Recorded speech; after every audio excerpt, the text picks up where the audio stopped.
Bonjour, je suis France Cousin, responsable de l'immobilière solidaire. Notre agence immobilière coopérative met en relation des propriétaires bailleurs et des associations pratiquant l'hébergement social. Aujourd'hui, nous allons découvrir comment se gère l'entretien des logements au sein du service technique du CAP 76. Bonjour Maëva. Bonjour France. Merci de nous recevoir dans ton environnement de travail. Peux-tu nous expliquer quel est ton poste et quelles sont tes missions? Je suis assistante administrative dans le service technique. D'accord. Depuis décembre 2019. Je fais comme mission principale toute la relation entre les bailleurs et notre service technique. Donc tous les problèmes qu'il y a dans les logements, comme nous en tant que locataires, en fait nous on récupère ça au service technique et on se charge de tout. Des appels, des rendez-vous, et après on est en appui avec des collègues que j'ai dans un autre local de travail au bâtisse. Alors nous on a l'habitude de se croiser sur le terrain puisque quand je capte un logement, tu es mon interlocutrice pour réaliser l'état des lieux d'entrée. Tout à fait. Donc on fait toujours un premier tour du logement ensemble. Ce qui permet, toi, de pouvoir le découvrir d'un point de vue technique. C'est ça. Alors, je suis à présent avec Anne-Marie Elvin. Bonjour Anne-Marie. Merci de nous faire découvrir vos locaux. On a pu échanger un petit peu avec vos services techniques, avec Maëva. Donc, vous êtes responsable de service. Est-ce que vous pouvez nous expliquer quelle est votre mission au sein du CAPS? En ce qui concerne plus particulièrement donc, la partie gestion technique des bâtiments, donc on a une équipe technique de choc parce que j'avoue qu'elle suit bien les interventions et on a mis en place récemment un logiciel de gestion de la maintenance informatisé, donc qui nous permet de suivre, de recevoir automatiquement les demandes de toutes les interventions, qui nous permet d'y répondre et qui permet aussi à tous les demandeurs de lire en fait toutes les demandes. Donc ils savent à un instant T où est-ce qu'on en est dans leur demande.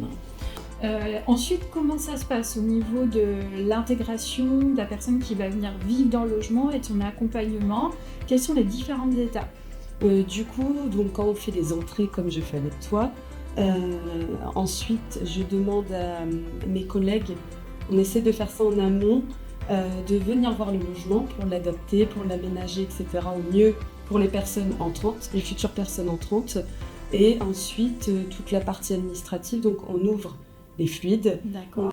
Et ensuite, donc, vous allez chercher, on a vu tout à l'heure dans les dépôts, vous avez du matériel, du linge, des meubles, des choses comme ça. Donc c'est toi qui coordonne donc, l'installation avec les bénéficiaires, les travailleurs sociaux et toute la partie technique, les besoins. Oui. Et alors, en cas de problème dans le logement, admettons, il y a un problème de robinetterie, une petite fuite d'eau, des choses comme ça.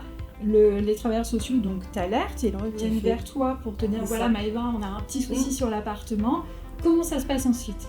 Du coup, on reçoit une demande d'intervention et en fait, c'est nous qui appelons les entreprises pour générer le rendez-vous.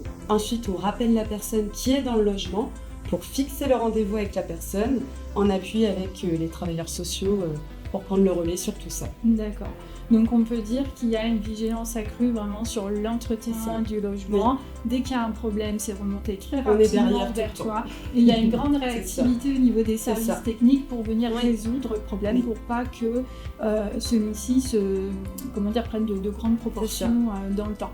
Donc toi après tu gères la relation avec le bailleur, d'informer ce qui se passe dans le logement et d'intervenir dans tout ce qui est cas d'urgence. Et entretien.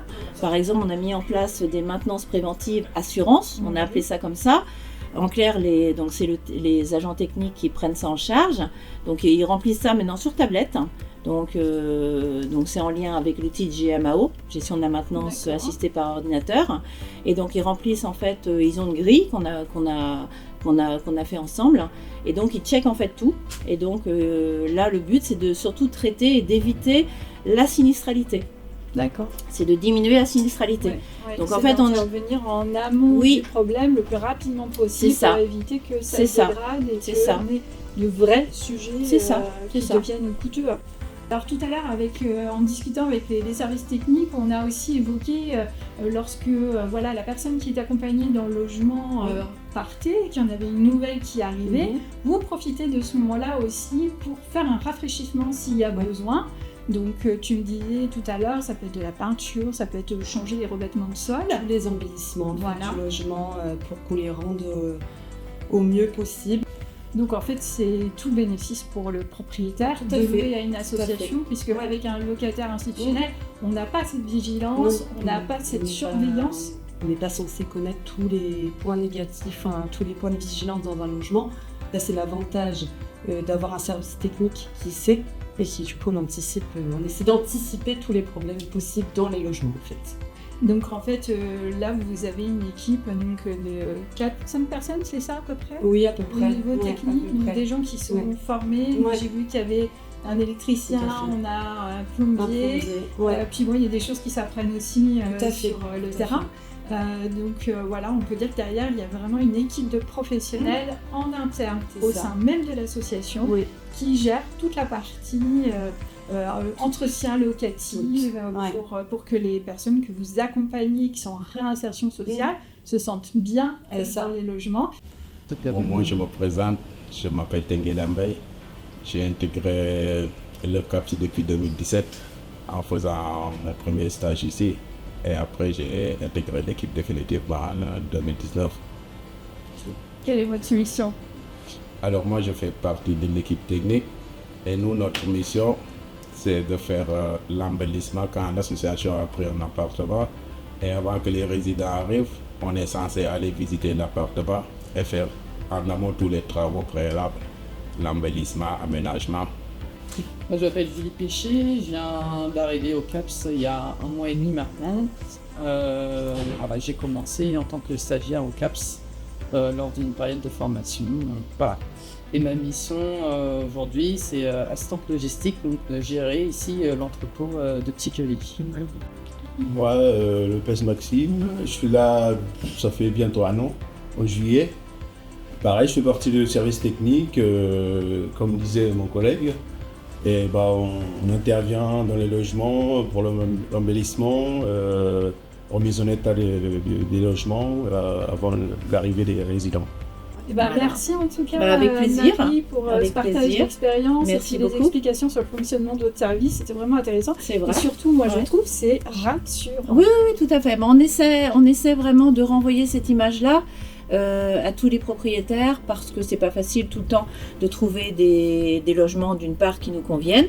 Qu'on nous fasse confiance aussi et le fait de renvoyer toute cette expertise et tout ce savoir-faire qu'on a pu acquérir dans le temps, ça rassure. Et donc du coup, les gens maintenant savent que le CAPS, ils ont un service technique bien organisé. Professionnel de la technique, c'est on l'a vu tout à l'heure, des plombiers, des électriciens, vraiment des gens qui sont qualifiés pour entretenir et surveiller les logements. Et investis dans leur mission vraiment, parce que quand ils voient quelque chose qui n'est pas prévu, ils le signalent ou ils le font. Donc en fait, pour résumer, le bailleur qui vous confie le logement, il peut dormir tranquille. Il est tranquille. Il est tranquille. Tout se passe bien. Le jour où il récupérera son logement dans moultes années, son logement en fait ne se sera pas dégradé. Pas du tout. Il aura peut-être même en plus été embelli. Il le récupérera peut-être encore dans un meilleur état qu'il ne l'a confié. Tout à fait. Merci en tout cas pour cette partage d'expérience. Maëva, c'était super intéressant. Merci de nous avoir ouvert les portes à toi. aux différents Merci à toi. Et puis je te dis à bientôt sur à bientôt, je pense. Il n'y a pas de problème. À bientôt. Merci.